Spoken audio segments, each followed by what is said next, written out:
भूमिहार, तो मैं भी आप दोनों पे ही गाना चाहती हूँ कि ये गो पंडितान है, ये गो भूमिहार है, आप बच के रहिए बाबू, दोनों रंगदार है। ना ये दादा ना जाइब हम राती में,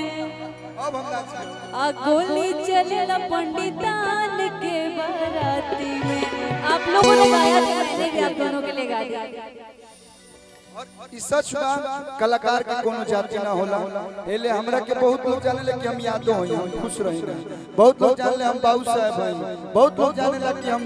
हर जाति, लेकिन हमको खुशी होता है कि एक ऐसा कलाकार है जो अरविंद अकेला लगाया है, टाइटल नहीं लगाया है। और टाइटल से का होला भैया, जतिया भले अलग बा लेकिन खुनवा सबके लाले बा।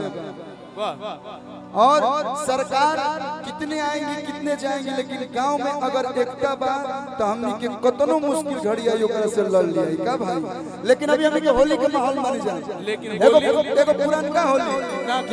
है सामान ताहर करे बड़ी तंग देवरू। देखिए हम आपकी भाभी नहीं बोलेंगे क्योंकि आप भाभी लगती नहीं, आप हमेशा सुंदर लगी हैं। इन लोग की भाषा बोले तो डार्लिंग। और हर लड़की का ये शौक होता है कि लोग मुझे उसी नजर से देखें। भाऊजी तनी मनी और लगी कर रखती, लेकिन इस गाने के लिए आप भाऊजी कहाँ से लगेंगे? अब लगेंगे नहीं, आप मेरे दोस्त हैं, अभी मेरी शादी हुई नहीं है। भाऊजी तब तू एक लाइन बोल कि कौना जन्म के, कल हम बक्सर में गाने वाले थे लेकिन यहाँ पे गाएंगे। कौना जन्म के बदला सधइबू देवरवा बनइबू गोरी। लेकिन भैया कि भौजी के देखी के छरहर बदन, भौजी के देखी के छरहर बदन, आ देवरा होय बलुआ के डोल गइल मन बन होय होय। नाने सामान ताहर करे बड़ी तो देवरू पूछुर नाने सामान ताहर करे बड़ी तो देवरू पूछुर ए देवरू पूछुर ए देवरू पूछुर देखे पिचकारी ताहर रो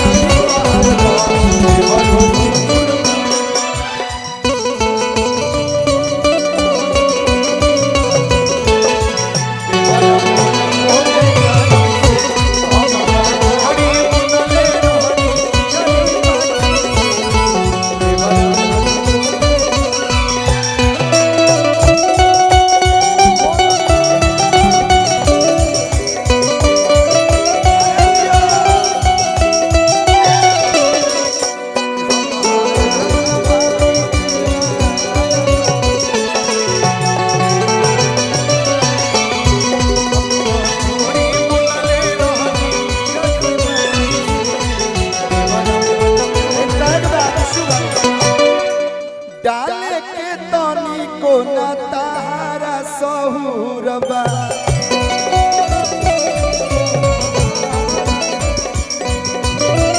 बात बुझे वरुआ भी बड़ी दूरबा।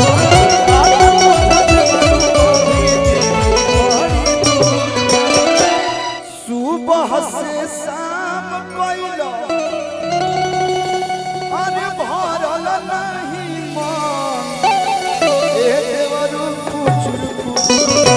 पावर है आपके हाथ में, छुआवे खातिर कब से इंतजार होते रहे। अब मेरे भाई सब गाएगा ए देवरू। अरे देखिए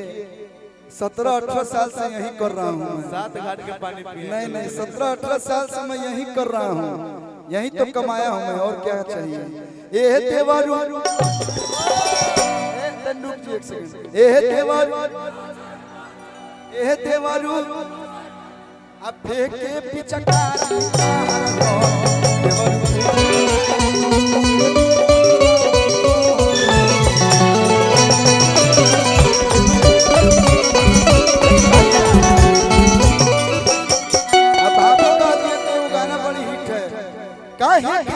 हाला घरे होता भौजाई हमारा के सब सब दोना ऊपर से अंदर से तो मन मन गीत पील है एकदम मन वाला गीत गा रहे हैं अरे किली ना होई माइक जवन दिल में बबोली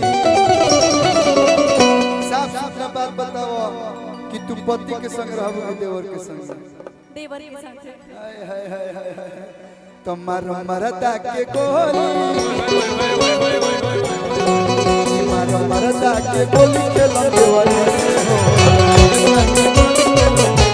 मरदा के गोली खेलन देवर से हो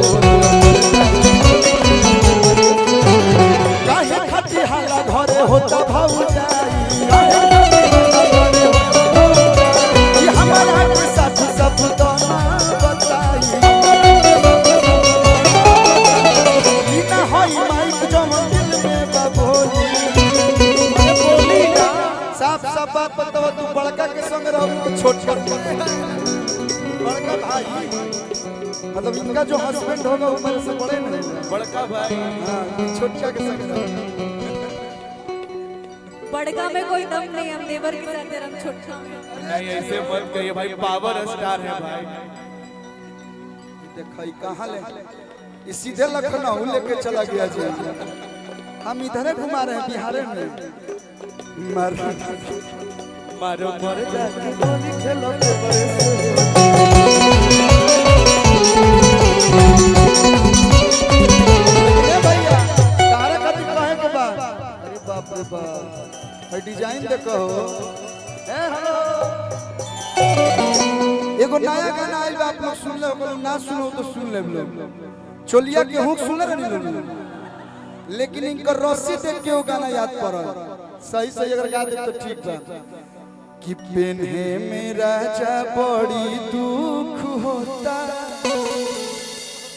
आ कोई सन ले आइला की चूक होता हुक नहीं हवे कि अपने से फांसी अरे हुक नहीं हवे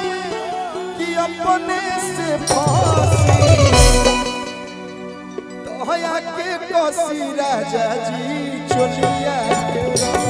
अरे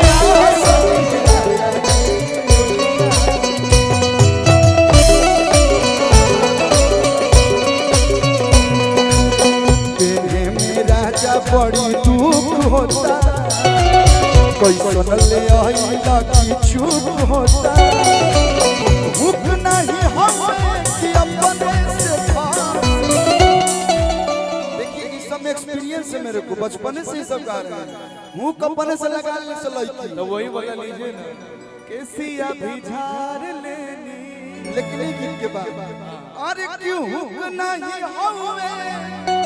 अरे कि अपने से फांसी ओया के कोसी राजा जी चोलिया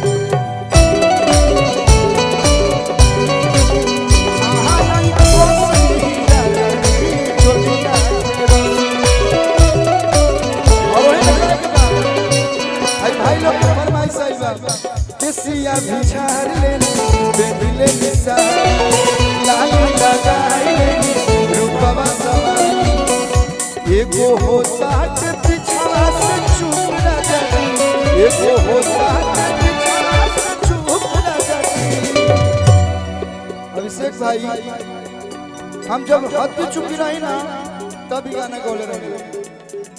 और भगवान के आशीर्वाद आप लोग के आशीर्वाद लोग बोलते हैं कि भोजपुरी में विवाद करिए चर्चा में रहिएगा मैं ये बात बोलता हूँ विवाद से नहीं काम से चर्चा में रहिए क्या भैया